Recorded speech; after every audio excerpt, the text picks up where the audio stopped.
Robbie joins me after watching the Rocks draw a 1-1 away to Horsham. Robbie, it's safe to say another slow start.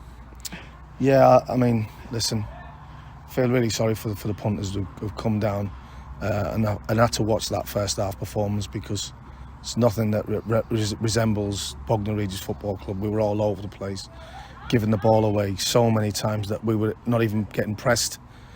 And it was very, very uncomfortable for watch. And to be honest, at half time they got a harsh reminder, and I'd like to think we did improve second half. I thought we dominated large spells of the game, but you're seeing again a couple of frailties we've got by giving the ball away and in unexpected areas of the pitch, and which results in them getting chances from nowhere because we took control of the game. But I think our season, and I mean this respectfully, I think we're in first gear. I really do. I think we're in first gear, and what I say by that is we've got so much more to come and so much in there, and it's not coming out at the minute.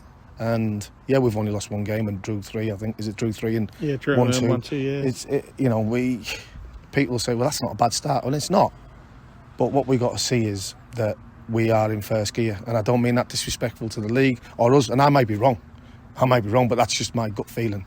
And I think you can see areas that we're struggling, like in the final third, just that decision making, that bit of composure.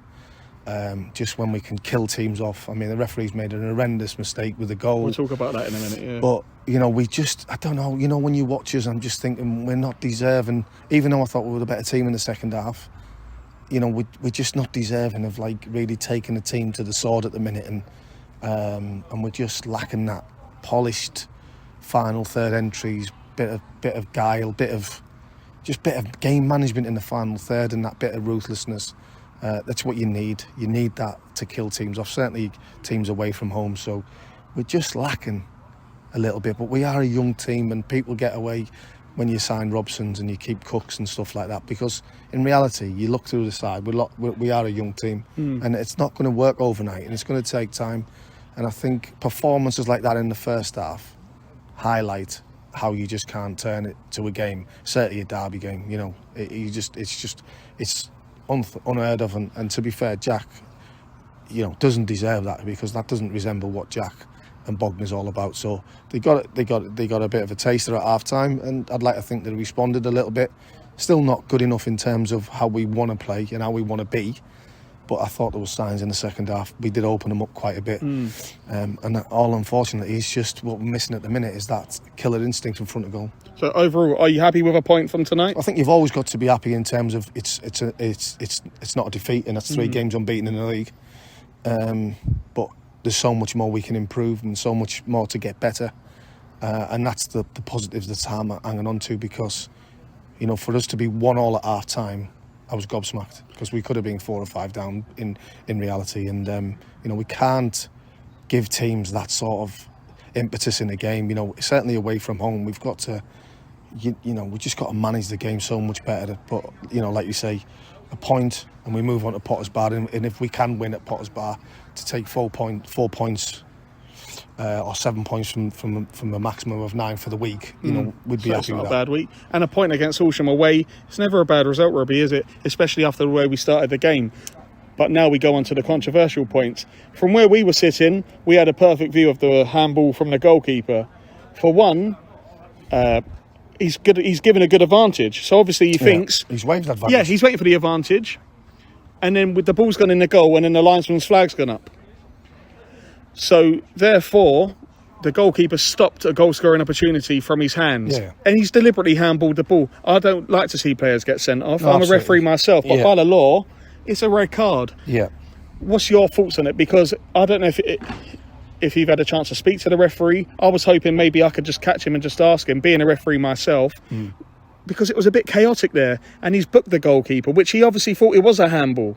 Yeah, but I think in it, like you say, I echo what you said. You don't want to see players get sent off, but unfortunately, if he gives the free kick, I'm pretty sure with the handball, if it's a collision, then that might be a bit different. But when you deliberately handball a ball outside the box, knowing that you've got a tap in, I just think it was a poor decision all round. And it was, I don't know. Listen, it's not easy, but I thought the referee was, he played less time in the first half. Then he's only put 4 minutes up for 6 substitutions and about 3 or 4 cramps, head injury, cramps, Yeah, it was just a ridiculous timekeeping, and for them to walk for me for 20, 30 yards after the game and apologise to me, saying, I got it wrong, I made a mistake, I should have waited. But it's not good enough, is it? Because if he'd have left it for 2 or 3 seconds, he actually left it for minus 1 second. I saw, at the end of the first half, Bobby, 11 seconds earlier he blew. Yeah, I looked at my watch and anything could happen in a second. It only takes a second to score a goal, doesn't it? You can't blow up regardless of... No. You can't blow up before. If he blows 11 seconds after, then you can sort of... a game lasts minimum 45 minutes. Yeah, not 44 minutes. Nothing might have happened, seconds, but it just goes in with everything. And listen, I don't want to blame the referee. That's what I said to him. I don't want to blame the referee for the excuse for how poor we were tonight. But, that is a goal-scoring opportunity. It's that key incident it's again. It's a goal-scoring opportunity. And not only the goal-scoring opportunity, we actually scored from the second phase, which was a goal, because he should have played advantage, because he should have seen where that ball was going, and it was going straight to our play within 1 second. Yep, and it was all a bit chaotic, like I said. On the radio, we actually gave man of the match to Craig Robson again, but it was very close between Craig and Joe Cook. I thought both of them were immense tonight, and it just proves how important it is to have Craig and Joe fully fit, doesn't it? Yeah, I don't think they're fully fit, to be honest. I think they're about 75% fit. If they're playing like that, 75%. So, listen, we're really pleased to have people like that in the building, but what we've got to do is take the pressure off them by having better ball retention, holding the ball up front, and certainly making decisions in the final third so much better. And we have to be more ruthless.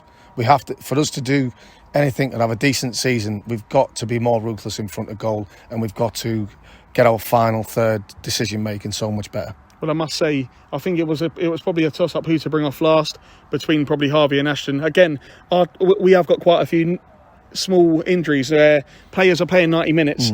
And if they had a chance to play 75, they would. But of course, we can't substitute everyone. It's unfortunate players have got knocks. But is there any knocks going into Saturday, or do you think we'll have a fully fit squad as it stands? We've just spoke to the players, and it looks like they're all okay. There's no real problems, so that's good. So we'll just see